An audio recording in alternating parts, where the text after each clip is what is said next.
45 minutes. This is 45 minutes. Sean O'Dowd from Ballydugan Potteries outside Banbridge. You're very welcome, Sean. How are you? I'm great. And if you don't know Ballydugan Potteries, you better go and find out about them, because you can buy wonderful, beautiful pots that are thrown by Sean and his team there. You can also go into the restaurant and enjoy it there as well. I think this is the first time we're going to see a pot being made here in studio. Right. Will you do that for us, Sean? I will, of course. Right. No Away problem. we go. What's the process here? Well, the process is that the clay, well, we bring in our clay from England because there isn't any clay in Northern Ireland suitable to make pots out of. So we bring in this special clay called stoneware clay, and it's very strong. And where do you get it? Stoke-on-Trent would be really, it would be the potteries area. The potteries area, and indeed. if you've ever been over there, you'll see all the big old bottle kilns still surviving still from there. the times of the potteries. And what makes this clay so very special and unique? Well, the reason why it's so special is that it's so pure, and it's also quite strong as well. That's the reason why the potteries first developed there, was because of the clay source. It had to be close to the clay source, because at that point in time, transport was a major issue. Yeah, might have used the canals. Well, yes. Well, the canals would have been developed really from around pottery and material moving of materials. Sean, let's see. We're now going to make this is a fairly. Put that wee microphone. I'll plug it in there for you. We just need to be careful with it.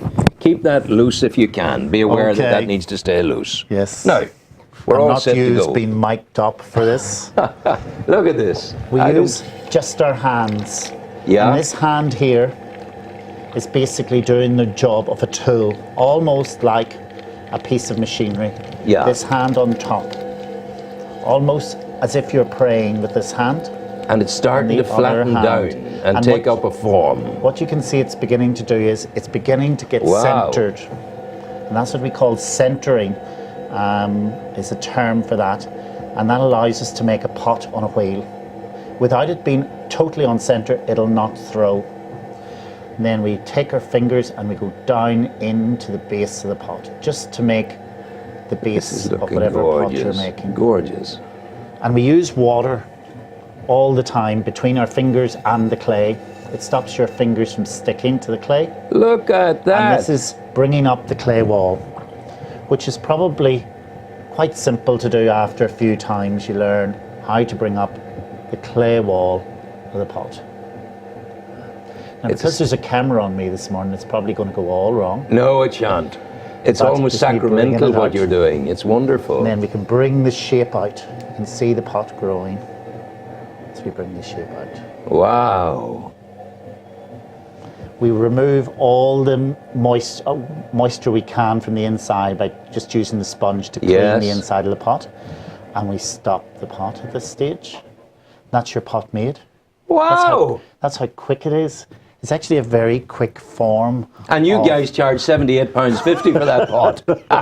We need to get this man a cloth. Can we shout for a cloth, Andrew? Well, you see, the thing about the clay is it's very good for your skin. Yeah. It's exactly the same product as they use in all these beauty parlours and such forth throughout the world, where they mix it up in little small bowls and charge you a fortune to have this smeared on your face. Well, we're going to get you something now. Can we get some paper down from upstairs, Andrew, for Sean, so that he can dry his hands? In the meantime, we'll keep talking. Yeah, of course. So, where did the idea for Ballydugan come from? Well, I started the pottery 30 years ago. It seems as if it's just in the same location. In the same location. It almost seems as if it was just meant to be there. I started off just as a small pottery on my own. I taught pottery. Was really where I came from. I started teaching in technical colleges, and then I worked in potteries. And then when you're a craftsperson, you want to work for yourself. You never really want to do other people's work. Yes. It's a bit, special like that there. It's like painting. You couldn't paint somebody else's pictures. No. And is there a particular style of Ballydugan? Well, our style would... Let me start you. Our style would be kind of known as kind of Irish traditional country pottery. Yes. It has these kind of quite bulbous forms and simplified decoration, which would kind of show the flora and fauna. Yes. We have a towel coming from Damien now for you. Isn't that great? Look at that. Isn't that wonderful?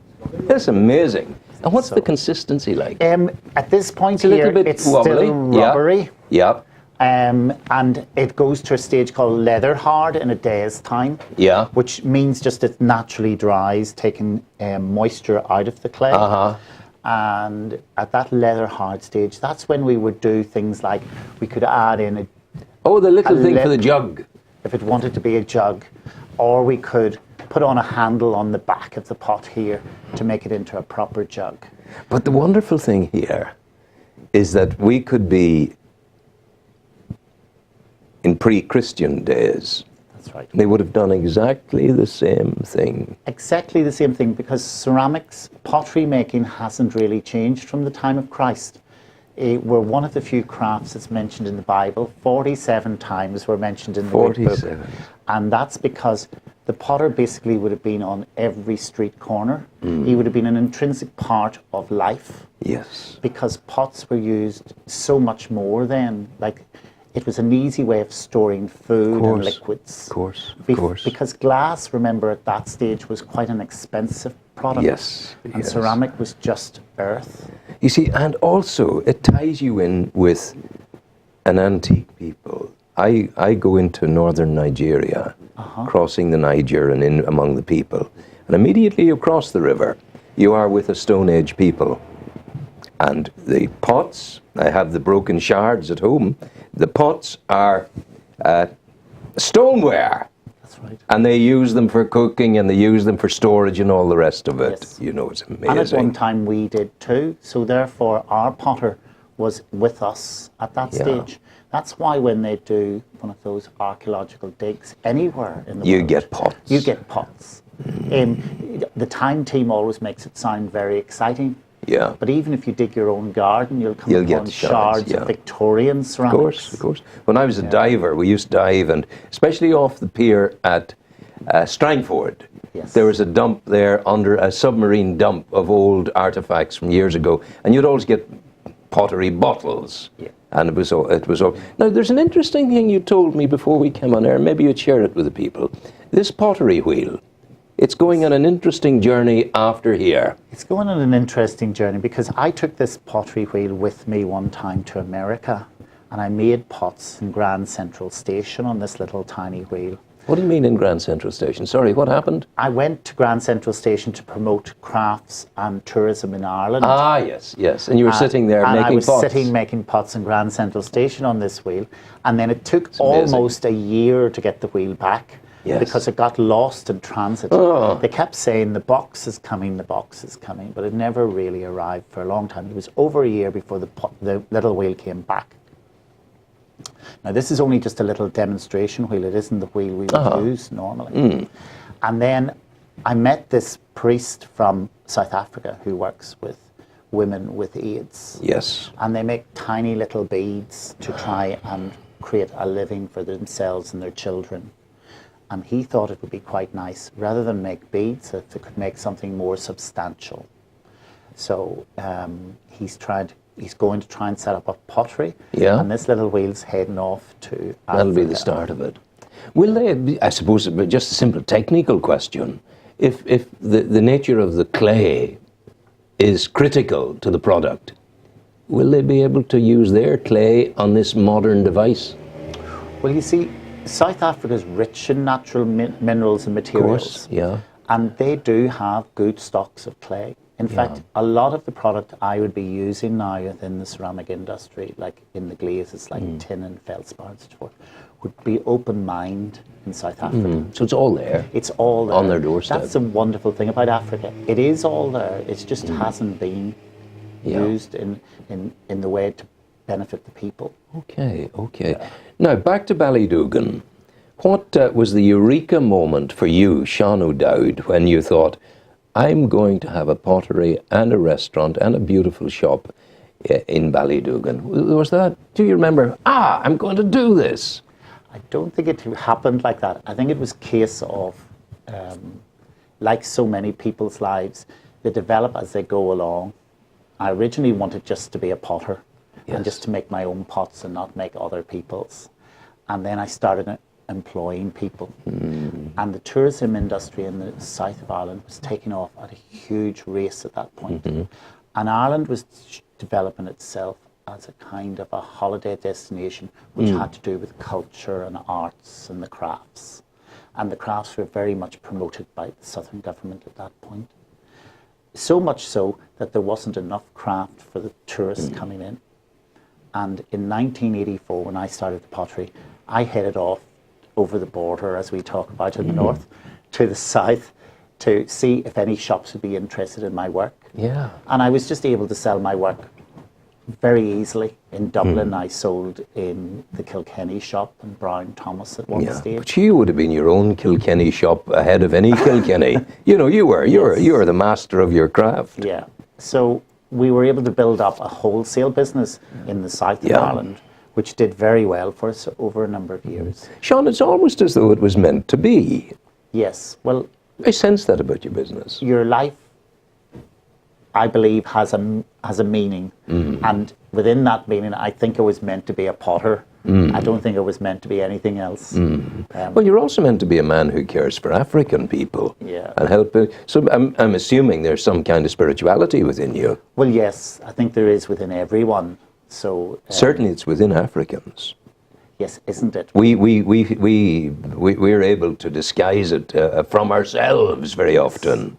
Quite often, our conservatism makes us want to hold back from saying that we're spiritual. In fact, quite often we'll say we're not. Oh, yeah. We'll deny it. Yeah, it's the manly thing to do. I don't believe in God. Why would I believe in God? But with our African people up in Nigeria, and I say it to people here in the supermarkets of Newry, I see a Nigerian person, our family going on, I'll say, God is good. And they say, all the time, straight back. And then I say, all the time. And they say back, God is good. So suddenly you have the Nigerian bush chant going, God is good, all the time, God is good, bing, bing, bing, bing. So they take their spirituality with them all across the world, you know. I think the one thing that they can teach us is to live for the day rather than planning for the future, which we tend to do.